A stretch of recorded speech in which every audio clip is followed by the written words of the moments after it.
Mına dambanın хвостовой часында ошол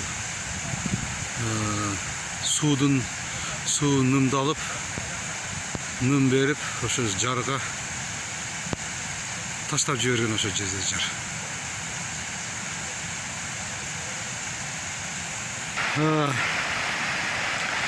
Торговыйдын үстүндөгү турган Сельвот защитанын балансындагы номер 12 Союз малында курулган 315 метрлик селехранилище. Дамбасын ошо өзүңүз көрүп турасыз. Бурс жагында, восточный жагында дөңгө тийген жеринден жырып нымданып, топурак нымданып ошо жерден жырып кеткен.